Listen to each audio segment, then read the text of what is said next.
Assalamualaikum warahmatullahi wabarakatuh. Perkenalkan, nama saya Chandra Avista Putri dari kelas PGMIB 19. Kali ini saya akan menjelaskan materi tentang pengaruh agama dan kebudayaan Hindu, Buddha, dan Islam di Indonesia. Dalam materi ini saya akan menjelaskan yang pertama, perkembangan agama Hindu-Buddha. Yang kedua, teori-teori masuknya Hindu-Buddha ke Indonesia. Yang ketiga, kerajaan-kerajaan Hindu-Buddha yang ada di Indonesia. Yang keempat, pengaruh kebudayaan Hindu-Buddha di Indonesia. Yang kelima, teori-teori masuknya Islam ke Indonesia.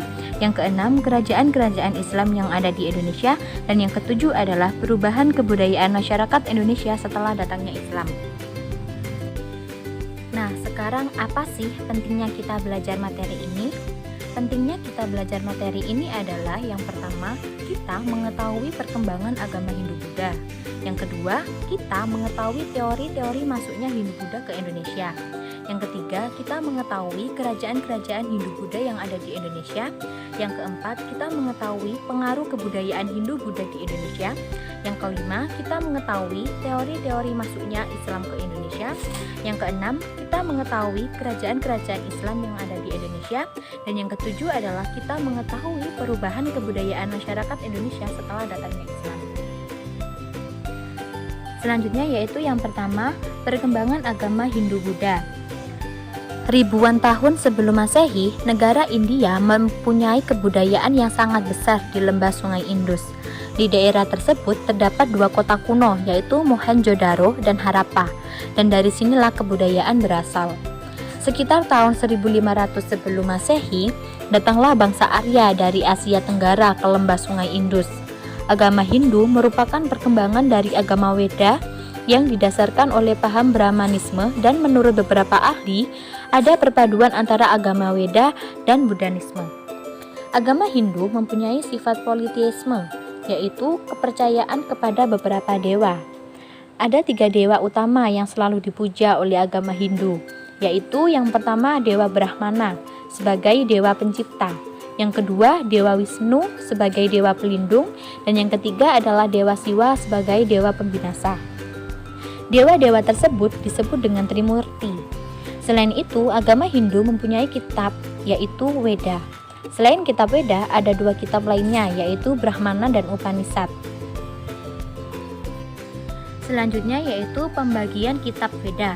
Yang pertama ada Rega Weda yang berisi pujian-pujian terhadap dewa. Yang kedua Sama Weda yang berisi nyanyian-nyanyian kitab suci. Yang ketiga Yazur Weda yang berisi tentang mantra-mantra. Dan yang keempat adalah Atharva Weda yang berisi doa-doa untuk pengobatan. Selanjutnya yaitu tingkatan dalam sistem kasta. Yang pertama ada kasta Brahmana. Kasta Brahmana adalah kasta yang bertugas untuk menjalankan upacara-upacara keagamaan seperti pendeta. Yang kedua yaitu kasta Ksatria. Kasta Ksatria adalah kasta yang bertugas menjalankan sistem pemerintahan seperti raja, bangsawan, dan prajurit. Yang ketiga yaitu kasta Waisya. Kasta Waisya adalah kasta dari rakyat biasa, yaitu seperti petani dan para pedagang. Dan yang terakhir, yang keempat yaitu kasta Sudra, adalah kasta dari golongan para budak dan hamba sahaya. Selanjutnya yaitu yang kedua adalah teori masuknya Hindu-Buddha di Indonesia. Secara umum, teori masuknya Hindu-Buddha di Indonesia terdiri dari 5 teori. Akan tetapi, menurut para ahli, masuknya Hindu-Buddha di Indonesia terbagi menjadi 2 proses, yaitu yang pertama, masyarakat Indonesia berperan pasif. Pada proses ini terbagi menjadi 3 teori, yaitu yang pertama, teori Brahmana. Teori ini dikemukakan oleh Van Lier yang menyatakan bahwa kaum Brahmana datang ke Indonesia karena diundang oleh raja-raja yang berkuasa dengan ajaran agama Hindu-Buddha, sehingga para raja mendatangkan kaum Brahmana untuk mengajarkan agama Hindu-Buddha pada raja dan rakyatnya. Kemudian yang kedua yaitu teori Waisya. Teori Waisya menurut N.J. Krom menyatakan bahwa para pedagang yang beragama Hindu-Buddha yang menyebarkan agama ini di Indonesia. Karena pada masa itu jalur perdagangan menggunakan jalur laut dan bergantung pada angin muson. Ketika mereka sedang menetap di Indonesia, Untuk berdagang, mereka juga mengenalkan dan mengajarkan agama Hindu-Buddha di Indonesia. Kemudian yang ketiga yaitu teori kesatria. Teori kesatria menurut C.C. Burke, Mukherjee, J.C. Mons, pada zaman ini di dataran India dan Cina terjadi perang saudara. Oleh karena itu, raja-raja yang kalah dalam peperangan melarikan diri ke Indonesia untuk berlindung. Setelah mereka menetap di Indonesia, lambat laun raja-raja tersebut mendirikan kerajaan di Indonesia yang memiliki corak agama Hindu-Buddha. Sehingga banyak sekali rakyat Indonesia yang menikah dengan raja-raja ataupun yang menjadi pengikut raja-raja, dan akhirnya mereka pun mengikuti ajaran agama Hindu-Buddha. Selanjutnya yaitu proses yang kedua adalah masyarakat Indonesia yang berperan aktif. Dalam hal ini terdiri dari dua teori, yaitu yang pertama adalah teori arus balik. Teori arus balik menurut Van der Bos menyatakan bahwa perkembangan agama Hindu-Buddha yang ada di India sangat berkembang dengan pesat. Kabar ini pun terdengar oleh masyarakat Indonesia. Dengan hal ini, menarik minat para kaum terpelajar yang ada di Indonesia untuk berguru ke India. Oleh karena itu, mereka datang ke India untuk berguru dan mendalami agama Hindu-Buddha. Setelah mereka mendapatkan ilmu dan memperdalami agama Hindu-Buddha yang ada di India, mereka pun kembali ke Indonesia untuk mengajarkan agama Hindu-Buddha di Indonesia. Kemudian yaitu yang kedua ada teori Sudra. Teori Sudra menurut Van Haber adalah para Buddha yang berasal dari India dan Cina datang ke Indonesia karena dibawa oleh pemiliknya atau untuk mencari kehidupan yang lebih baik. Pada saat mereka menetap di Indonesia, mereka membaur dengan masyarakat yang ada di Indonesia. Hal itu mengakibatkan timbulnya suatu perubahan masyarakat Indonesia yang awalnya beragama animisme dan dinamisme berganti memeluk agama Hindu-Buddha. Selanjutnya yaitu yang ketiga adalah kerajaan-kerajaan Hindu-Buddha di Indonesia.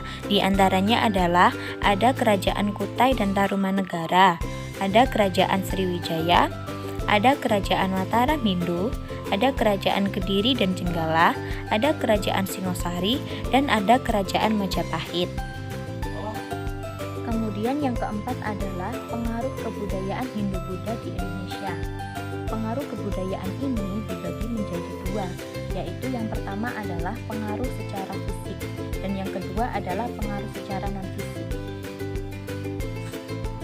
Pengaruh secara fisik dibuktikan dengan yang pertama adalah wilayah Nusantara. Wilayah Indonesia saat ini secara tidak langsung dipengaruhi oleh kehadiran kerajaan-kerajaan Hindu-Buddha, yaitu adanya Kerajaan Singosari, Sriwijaya, dan Majapahit. Pada masa Sriwijaya, wilayah kekuasaannya meliputi daerah Melayu di sekitar Jambi. Daerah yang saat ini menjadi Pulau Bangka, daerah Lampung Selatan, serta usaha Sriwijaya untuk menaklukkan Pulau Jawa. Di masa Singosari, wilayah kekuasaannya meliputi Pahang yang saat ini adalah Malaysia, Melayu yang saat ini adalah Sumatera Barat, Gurun adalah nama pulau di Indonesia bagian timur, Bali, seluruh Pulau Jawa, Balupura, dan Tanjung Pura yang saat ini menjadi wilayah di barat daya Kalimantan.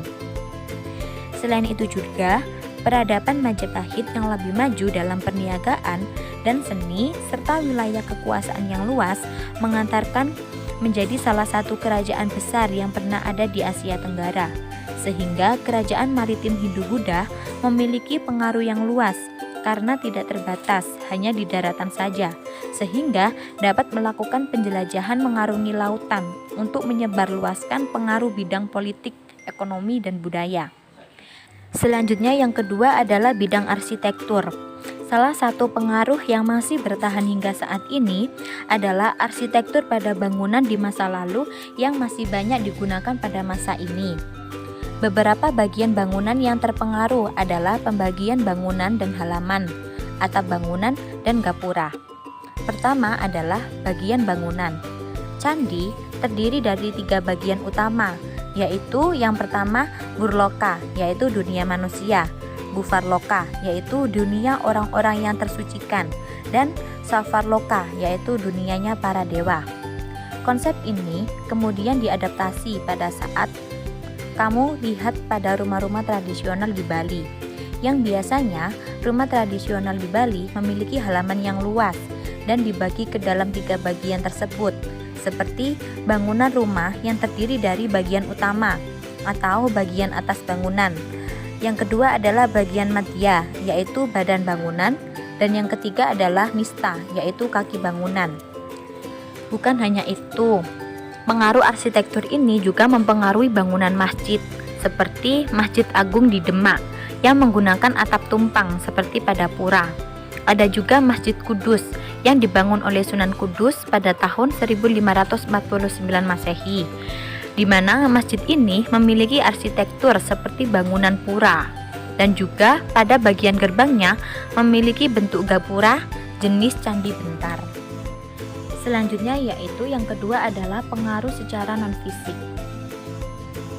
Pengaruh secara non-fisik ini dibagi menjadi diantaranya adalah 1. Teknologi perkapalan. Teknologi perkapalan semakin maju sejak zaman Hindu-Buddha, khususnya pada Kerajaan Sriwijaya. Ciri khasnya adalah badan lambung kapal berbentuk seperti huruf V.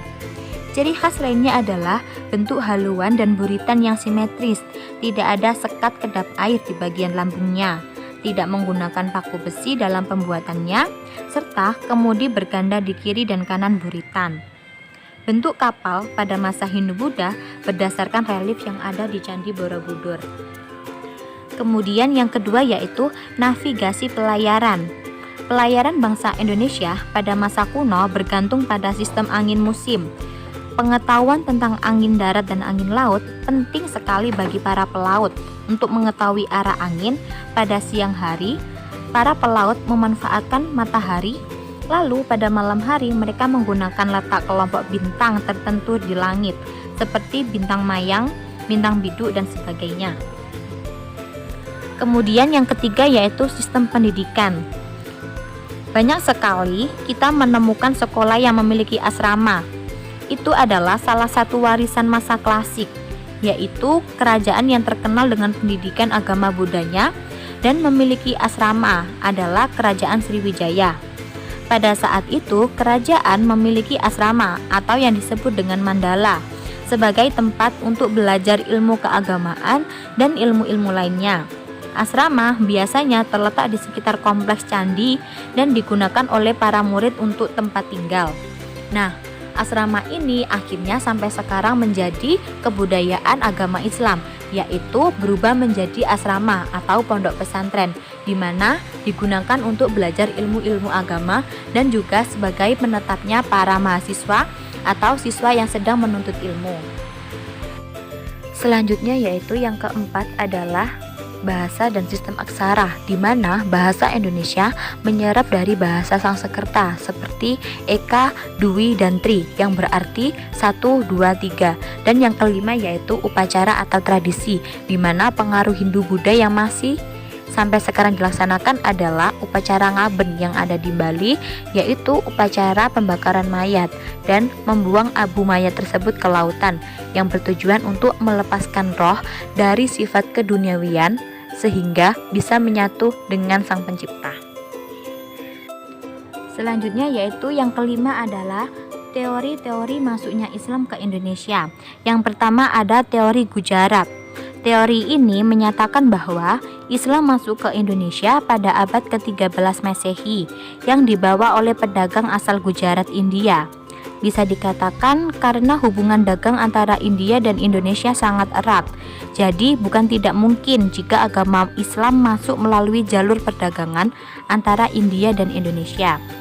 Yang kedua yaitu teori Mekah. Teori Mekah dikemukakan oleh Hamka yang menyatakan bahwa agama Islam sudah masuk ke Indonesia pada abad ke-7 Masehi atau pada abad pertama Hijriah. Karena menurutnya pada abad ke-13 ini di Indonesia sudah berdiri sebuah politik Islam. Kemudian yang ketiga yaitu teori Persia. Tokoh yang mengemukakan pendapat ini adalah Husain Jojoningrat yang menyatakan bahwa agama Islam masuk ke Indonesia dibawa oleh seorang dari Persia yang singgah di Gujarat pada abad ke-13 Masehi. Alasan lain adalah karena ada beberapa perayaan Islam di Indonesia yang sama dengan Persia, seperti perayaan Asyura atau 10 Muharram, sama dengan peringatan Syiah atas syahidnya Sayyidina Husain. Kemudian yaitu yang keenam adalah kerajaan-kerajaan Islam yang ada di Indonesia. Di antaranya adalah 1. Kerajaan Samudra Pasai, 2. Kerajaan Demak, 3. Kerajaan Aceh Darussalam, 4. Kerajaan Banten, 5. Kerajaan Mataram, 6. Kerajaan Pajang, 7. Kerajaan Cirebon, dan 8. Kerajaan Banjar. Selanjutnya yaitu yang terakhir adalah perubahan kebudayaan masyarakat Indonesia setelah datangnya Islam. Kebudayaan yang dianut masyarakat Indonesia sebelumnya sudah berlaku berabad-abad. Jadi untuk merubahnya pun tidak begitu mudah, apalagi masyarakat sangat teguh memegang kepercayaan yang sudah dianutnya.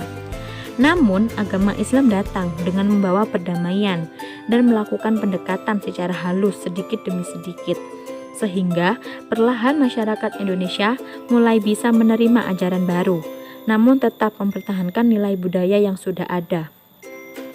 Perubahan tersebut terjadi pada beberapa bidang, di antaranya yang pertama, segi akidah. Sebelum adanya agama, masyarakat menganut animisme dan dinamisme, yaitu percaya dengan kekuatan roh terdahulu dan benda-benda mati yang dianggap memiliki kekuatan. Namun setelah agama Hindu-Buddha datang, mereka merubah pola pikir. Mereka menjadi percaya akan keberadaan dewa-dewa dan sistem kasta, serta menganggap raja sebagai anak dari dewa yang diutus untuk umat manusia. Akan tetapi, saat Islam datang, pola pikir mereka kembali berubah menjadi lebih sempurna, yaitu percaya bahwa adanya Tuhan dan khalifah sebagai perantara Tuhan untuk menyampaikan agama Islam. Kemudian yang kedua ada bidang bahasa dan sastra. Dalam bidang ini, bukti yang dapat kita lihat dan masih sering kita gunakan adalah penulisan bahasa Jawa atau huruf pegon. Ini juga merupakan suatu bentuk akulturasi budaya Indonesia dengan Islam. Kemudian yang terakhir adalah bidang seni, budaya, dan arsitektur. Bidang arsitektur juga tidak luput dari hal yang mengalami akulturasi budaya dengan banyaknya masjid-masjid atau bangunan dengan ciri memiliki atap yang bertingkat dan jumlahnya ganjil. Panggilan sholat sebelumnya dikumandangkan dengan azan, biasanya ada bunyi beduk atau kentongan yang dipukul. Hal ini merupakan bukti adanya akulturasi budaya setempat dengan agama Islam. Sedangkan dalam bidang seni seperti pahatan dan ukiran kaligrafi, pertunjukan wayang dengan mengangkat cerita yang mengandung pesan Islami, adanya musik pop religi yang bisa merangkul semua kalangan, dan masih banyak lagi. Dan yang terakhir, inilah daftar referensi yang saya gunakan untuk menyusun materi ini. Kurang lebihnya saya mohon maaf, semoga bermanfaat dan terima kasih. Wassalamualaikum warahmatullahi wabarakatuh.